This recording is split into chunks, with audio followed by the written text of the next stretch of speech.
تمام طلباء و طالبات کو میری طرف سے السلام علیکم ورحمۃ اللہ وبرکاتہ۔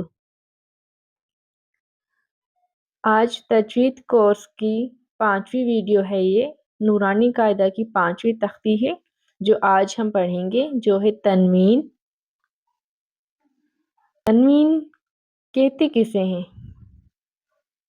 تنوین کی 3 اقسام ہیں: 2 زبر کی تنوین، 2 زیر کی تنوین اور 2 پیش کی تنوین۔ 2 زبر، 2 زیر اور 2 پیش کو تنوین کہتے ہیں۔ تنوین میں گنہ کرنے کی بھی مشق ضرور کیجیے گا آپ۔ گنہ دراصل کہتے ہیں ناک میں آواز لے جانے کو۔ زبر کی تنوین میں کبھی الف اور کبھی یا لکھا جاتا ہے۔ ہجے کرتے وقت زبر کی تنوین میں الف اور یا کا نام نہ لیں۔ یہ ہم آگے چل کے مشق کے ذریعے سمجھیں گے۔ جیسے یہاں شروعات میں ہی لکھا ہوا ہے میم 2 زبر من،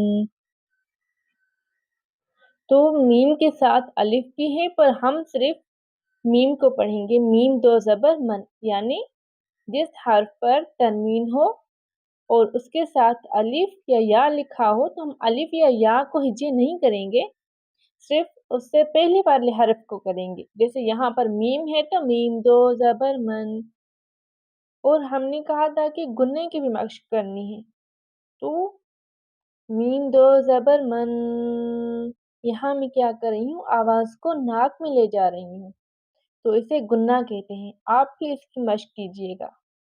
میم 2 زیر من، من من، میم 2 پیش من، من من من، با 2 زبر بن، با 2 زیر بن، بن بن۔ ایسے ہی پہلے 2 الفاظ کو ہجے اور رواں کریں گے، پھر تیسرے کو پڑھیں گے۔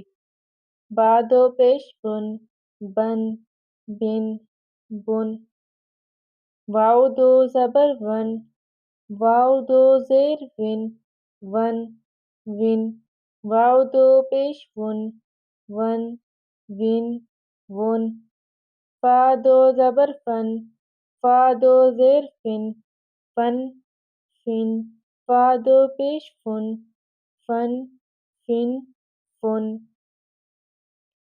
سا 2 زبر سن، سا 2 زیر سن، سن سن، سا 2 پیش سن، سن سن سن۔ اب دیکھیں یہاں یا کی بھی مثال آ گئی ہے۔ جیسے ہم نے پہلے پڑھا کہ زبر کی تنوین میں کبھی الف اور کبھی یا آئے گا، پر ہجے کرتے وقت ہم یا اور الف کا نام نہیں لیں گے۔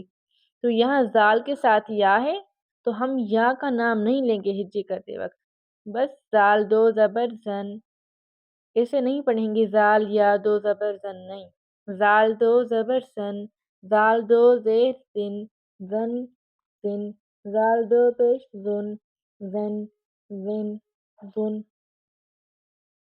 امید کرتی ہوں آپ کو نورانی قاعدہ کی تختی نمبر 5 تنوین سمجھ آ گئی ہوگی۔ یہ جو آخر کی لائن ہے یہ آپ لوگوں کا ہوم ورک ہے، یہ آپ نے خود پڑھ کے دیکھنی ہے کہ آپ کو تنوین سمجھ آ گئی ہے کہ نہیں آ گئی۔ اور آپ نے ایک اور ہوم ورک کرنا ہے، وہ یہ کہ آپ نے تختی نمبر پہلی جو پڑھی ہے حروف ہجا والی، آپ نے اس میں سے حرف دیکھ کر ان میں سے یہ تنوین والے الفاظ بنانے ہیں۔ سب جو بھی الفاظ ہیں انہیں ایسے ہی پڑھا جائے گا، تنوین والے جو بھی ہوں گے۔ جیسے فرض کریں یہ میم 2 زبر من، اب اگر میم کے اوپر ایک زبر ہوتی تو ہم پڑھتے میم زبر م، اب کیونکہ تنوین ہے تو ہم کیا کر رہے ہیں، اس م کے ساتھ نون لگا رہے ہیں، من۔ آپ نے خوب مشق کرنی ہے اس تختی کی۔ ملتے ہیں اگلی ویڈیو میں، تب تک کے لیے اللہ حافظ۔